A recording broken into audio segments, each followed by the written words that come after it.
Hello there and welcome to the channel. This is Nerd World, and in today's episode we are breaking down the history of Battlestar Galactica. And to be clear, there's Battlestar Galactica universe, not the ship herself. That's a future video. This one is about the journey of all this has happened before and all this will happen again. Again, just to outline some basic rules for this story, we're not going to be including apocrypha such as comic books, tie-in video games, anything of that nature, just the story as it's unfolded. I'm also not going to do a complete breakdown episode by episode, event by event, because that isn't really the full history. Again, those seem more like details for their own unique videos. This is beginning to end the journey of the humans and the Cylons together, side by side, fist to fist, hand in hand. So with that said, let's just get started. And all stories start at the beginning, and the beginning in this case was the world of Kobol, the first world for which a technologically sophisticated race of humans would evolve. The world seemingly appears to have been divided. It explains somewhat the breakdown of the 12 different colonies to a start. The people that lived on Kobol were regarded by the future colonies as being great and magnificent people who accomplished immense feats of literature, architecture, and with a height of human culture and civilization. This may have been 2020 hindsight from the perspective of future humans, however, it was how they were viewed. The world of Kobol was described as paradise, an Eden for the human race, where they would evolve and indulge in every pleasure imaginable in a hedonistic lifestyle that could only end one way. They would eventually create the Cylons, the first Cylons known to have existed. These Cylons likely took on the form of mechanical form, much like they did on the future colonies and other worlds where they would arrive. However, this isn't conclusive. One thing we do know is the first instance of resurrection would also be developed on Kobol, and eventually the humans would go to war with their own creations. The sentient race that they had made to walk beside them would eventually turn upon them and deem their fate to be irrevocable and finite. However, once the war raged on long enough, Kobol was left nuked, uninhabitable and dying, and neither the Cylons nor the humans particularly wanted to live there anymore, or could indeed continue to live there. 12 colonies would set forth to look for a new home, eventually arriving at 12 separate worlds, becoming the different colonies such as Caprica, Geminon, and all the others. The 13th colony would head out in a different direction, not wanting to live with their human brethren. They would set off and arrive at a planet that they would eventually call Earth. They would evolve and become human-like. Whether this had happened on Kobol or on Earth, again, is not clear, but it was hinted at that it perhaps did actually start on Kobol. They would stop off on a planet and create the Temple of Jupiter to pray for guidance to their god, to look for where they would want to go. They would construct this temple in this system on a world that would eventually be dubbed New Caprica distantly in the future. The temple would be the last remnant of their people and also a signpost to where they had come from and where they were going, and eventually be renamed the Temple of the Five by the Cylons in the future. On Earth, these Cylons would continue to evolve and grow as a people. They would learn to biologically reproduce, but eventually they themselves, who were created, would seek to also create life, creating new mechanical form Cylons. But they treated these Cylons poorly, like machines. Just as the humans had once done to their predecessors, now they did once again to their own kind, and caused the exact same situation to occur. The Centurions rebelled, turned on their organic creators, and caused mutual assured destruction. Earth would be left a devastated nuclear wasteland, much like Kobol, but in this case there would be 5 survivors, guided by the hands of beings that they could not understand, angels by any other name, They would use a vessel that would travel at superluminal velocities and take approximately 2,000 years to travel across space, as they did not have FTL, true FTL anyway, the jump capabilities, to eventually arrive home. Now at first, they would once again arrive at the so-called algae planet or New Caprica. They would seek out the ancient temple and use it as a roadmap to find their way to the colonies. In their absence, the 12 colonies of men had evolved or re-evolved much of the lost technology that they had once had on Kobol, as they had entered into something of a dark age for a period of time, an unknown number of centuries. But eventually they would develop FTL and would bloom into a civilization of more than 55 billion people.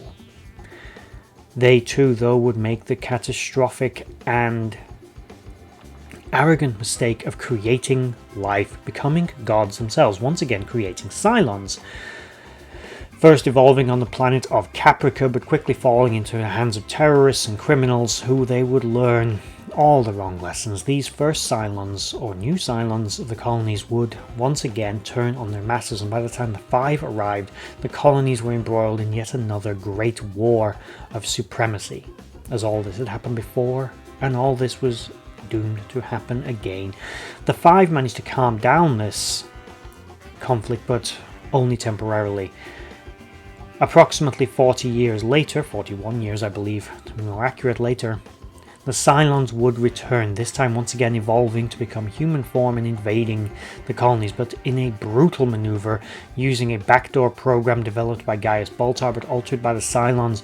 They were able to shut down the colonial defenses and nuke the colonies. 55 billion people wiped out in the blink of an eye, with only a handful of survivors surviving on outlying colonies, moons, ships and space stations, most of which would be obliterated by the Cylons over the next few weeks. But a small group would escape in a convoy, the last hope of mankind, the Salvation. 40,000 people, as it would end up more or less being, would be harried and chased by the Cylons for years, until eventually, deciding to put down roots, thinking they could hide from the Cylons inside a nebula, they would have arrived at, once again, the world that they would dub New Caprica. And eventually the Cylons would also turn up. It would happen again. The colony would be invaded. It would result in open conflict, and the colony would once again have to be evacuated after many deaths on both sides. As the Cylon Empire, though, began to tear itself apart around this time period, with internal divisions over who the final 5 were, why they didn't remember them, who were the 7s, and why were the Cavils such dicks, the Cylons slowly realized that they too were oppressing the Centurions, taking away their voice. The Cavils and the 4s and the 5s were taking away the independent thought of the Raiders, lobotomizing them. Taking out the neurocephatic inhibitors, which were keeping the Centurions down, the Centurions finally got their voice back, and they didn't like what was happening to the Raiders. This caused a schism within Cylon society, causing the first, or new, Cylon Civil War. A few Cylons that survived on the so-called quote-unquote good side of the war would join with the humans in their search for Earth and in their defense against the other Cylons. Well, a better solution perhaps was looked for. Eventually, the Cylon Civil War would culminate in the destruction of the Cylon Empire pretty much as a whole, with the organic human form Cylons deciding to stay with their human creators, and the Centurions to leave and forge their own destiny once all things were dealt with. Being guided once again by beings that, for lack of a better term, we will call angels, they followed the scripture, they followed the music, that Starbuck, one of the ace pilots of the humans, would tap into a computer and jump to a new world in an uncharted galaxy, which they would rename Earth. This world had also evolved human life, a genetically extremely unlikely thing to have happened by pure chance. The two species would both evolve carbon-based, they would both evolve to be bipedal, they both evolve to be sentient, and be genetically compatible with one another is extremely unlikely unless some greater hand was guiding these events. And Although the Centurions again would go off to forge their own unknown destiny, the humans and the Cylons would live on Earth, creating a future hybrid culture. Fast forwarding 150,000 years, we would begin to see the patterns beginning to repeat themselves once again, as the human Cylon hybrid species now living on this world they called Earth began to want to create artificial intelligence, perhaps a new race of mechanical Cylons. But as these angels would put it, if a complicated system is repeated over and over again, eventually we get it right. And perhaps, hopefully, in the future, we will not have a war against the machines.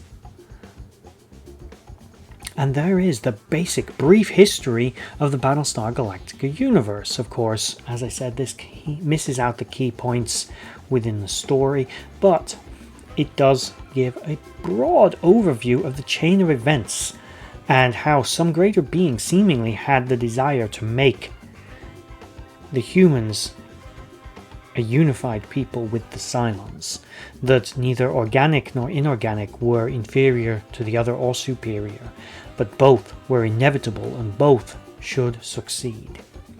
The only missing part of the story is exactly what happened to the Centurions, but it is implied that basically one cannot exist without the other, and as the humans died on their own, it's likely the Centurions did also.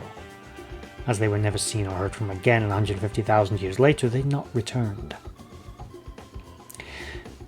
Now, let me know in the comments below what your theory is as to what happened to the Centurions after they left Earth and the colonial fleet and the other organic Cylons back at Earth and went off to forge their own destiny. Again, if you made it all the way to the end of the video, thank you for watching, and bye-bye.